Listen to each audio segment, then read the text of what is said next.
Hi, I'm Lucy from Sew Essential, and today I'm sharing my latest make with you, which is the Jalie 3907 Alex zip up top.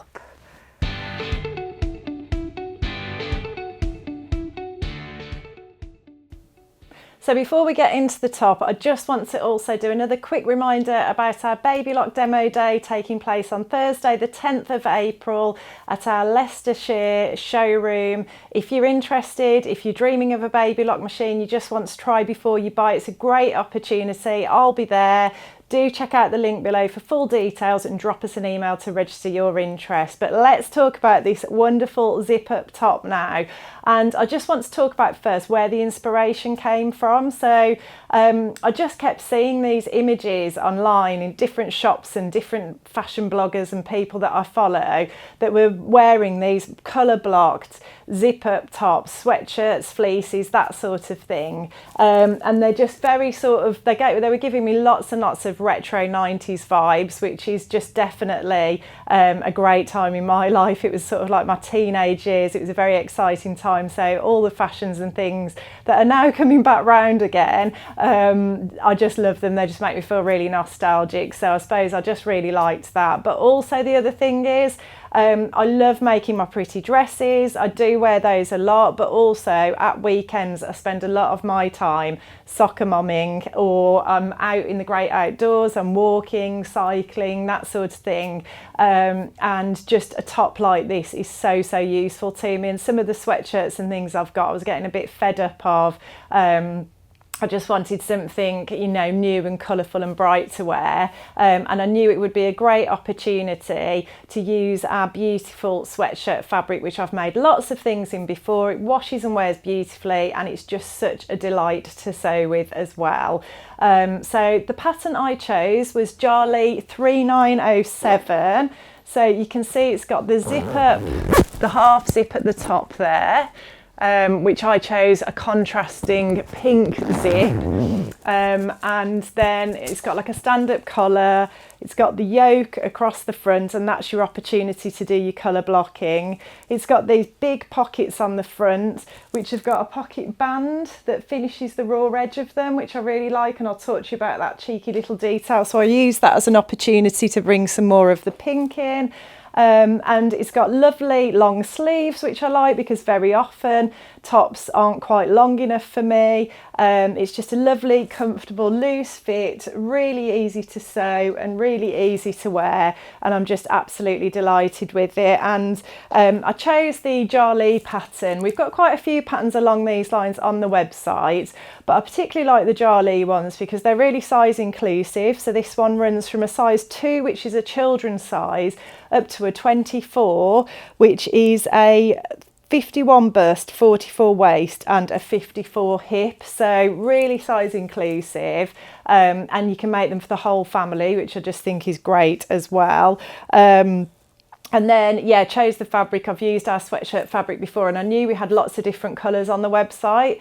So I chose this combination. And then also recently, Vicky, one of our lovely team members, made a gorgeous Tilly and the Buttons Drew sweatshirt, and she did colour blocking on that. And she used, I think, the navy, the grey and the green. So you can see there's lots and lots of different options. I mean, some top tips I think for colour blocking would be, if you're going to go for some bold colours, try and contrast those with a more neutral colour. So I've got the petrol and the grey and the pink, for example. The grey is the more neutral one. But also you can go for toning colours as well. You can go for 2 tones of the same colour. That can work really well as well. But yeah, we've got lots and lots of colours to choose from. So the pattern and the fabric, all available on our website. I'll pop links below for you. If you're having any trouble finding them, get in contact. We'll always help you. But yeah, that was how I chose the pattern and the fabric. In terms of sizing and adjustments, I think I forgot to do my high round back and forward shoulder adjustment on this. So normally I always bring the shoulder seams forward a bit, and I think I might have forgotten to do that. because when I was preparing this video this morning, I sort of had a look and had to think about it, and I was like, oh, actually the shoulder seams do seem a little bit far back on me. So yeah, I do sometimes forget to do that adjustment, but usually I remember just in time before I cut into my fabric, but obviously not on this mate. But what I will say is, because it's such a lovely, loose, easy fit, it hasn't bothered me at all. I've worn it so much, and I've only just noticed because I'm thinking about it for this video. So another reason why this is such a great pattern, you know, it's easy to fit, easy to wear. If you don't get the fit quite spot on, you know, it's probably not going to bother you. This hasn't bothered me at all. I've hardly taken this top off since I finished it. So yeah, that's another real plus point. I made a straight size S. I would have by rights been an S on the bust and then the larger size on the waist and hips, but again, because there's so much lovely ease in this pattern, you can see I've got plenty of room around the hips, plenty of room around the waist, and a nice fit across the top here. So I didn't feel the need to grade.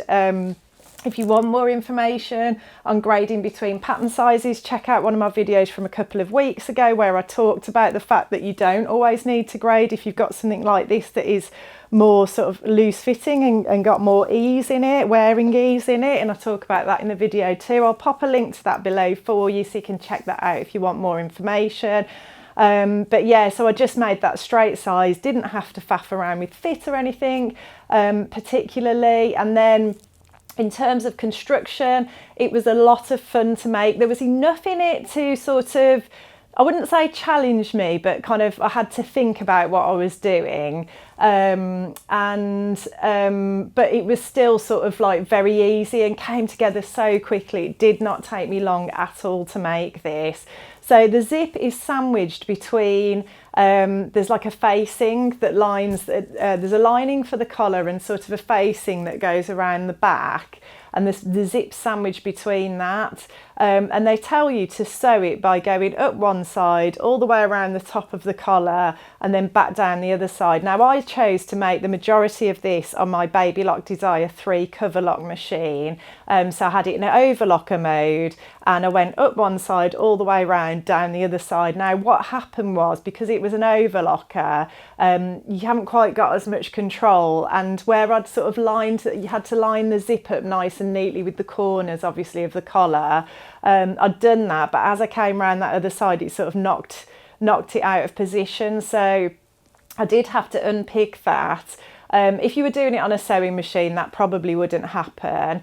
But what I did then, so just so you can learn from my mistake, is that I thought, right, what I need to do with my overlocker is just go up each side independently, and then I went round the top, and you know, your seams are crossing over then anyway, so everything's secure. As long as you secure those threads, that's all fine. So yeah, that's just a construction tip from me if you want to make it on your overlocker, which is a lovely, quick, easy way to make it. But yeah, the zip, you know, I thought it might be complicated.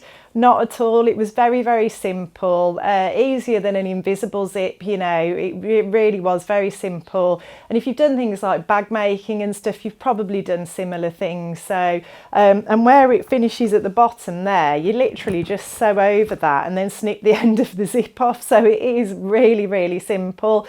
I used one of our medium weight, I think it was a medium weight open-ended zip or dress zip, but I'll check and I will put the link to it below for you. These come in a range of colours as well, so you can fit that in with your colour blocking. But that was really fun to sew. It was fun to sew the collar, fun to sew the zip. And then the other bit that sort of required a bit of thought were these lovely pockets. So yeah, they're lined with the sweatshirt fabric, but the nice bit is you've got these lovely bands here that you've got the opportunity to contrast. So the top tip here, it's a bit of a head scratcher. You sort of have to turn it round on itself when you're constructing it. But one of my top tips is, initially I was trying to get that to fit right up to where the seam was. And then I thought, actually, how are you going to join the top together, the front and the back, if you do that? And I realised there's supposed to be a gap there between where that band finishes and where the side seam of your garment is, because then that allows you to join it up. So that's a little top tip there.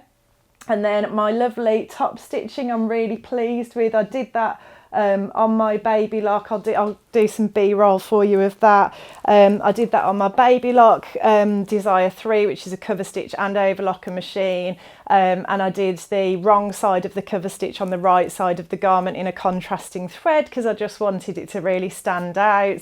And the tricky bit there is when you go over a bumpy seam, and I think I might do a specific video on some top tips for this at some stage, probably next month. But I did find a few really good tips. The number one tip, what I should have done, is taken home a Teflon foot. Baby Lock do a Teflon foot, which is designed for exactly that purpose. It's got like a rigid back to the foot, and it glides over the fabric, so it's designed to get over those bulky seams more easily. I'm going to get myself one of those today because I want one for next time, but I hadn't got one.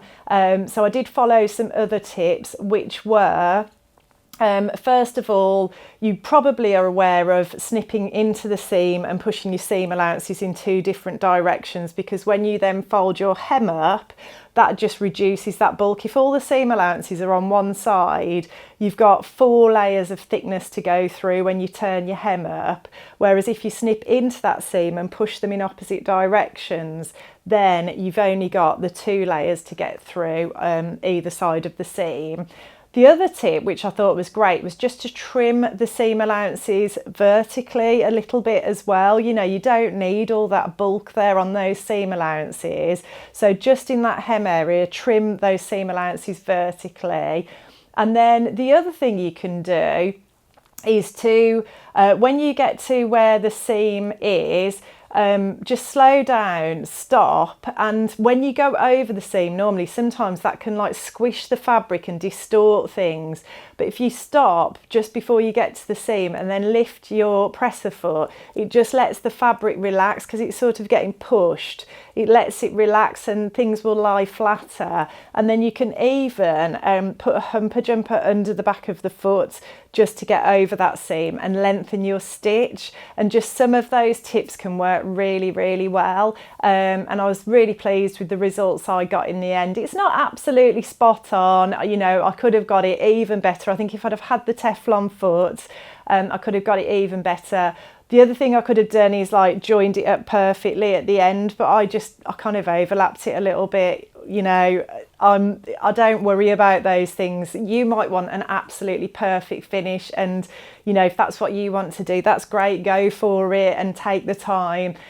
Personally, some of these things I don't mind sometimes, so yeah, a little bit of overlap doesn't bother me, but you know, probably some people would be like, oh Lucy, how could you do that? But yeah, whatever makes you happy, that's my philosophy with sewing. So yeah, that was my top tips for the cover stitching, and I think really that's it. It's just a really lovely pattern to make. It's really lovely to wear.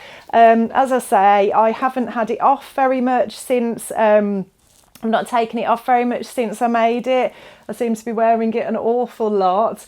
And yeah, it's just a great pattern, a great fabric. It's all available on our site, so do check out the links below. Do visit our website. It's the best way you can support me to keep making this content and support our small business. And if you like what you see today, please like and subscribe, and I look forward to seeing you next time.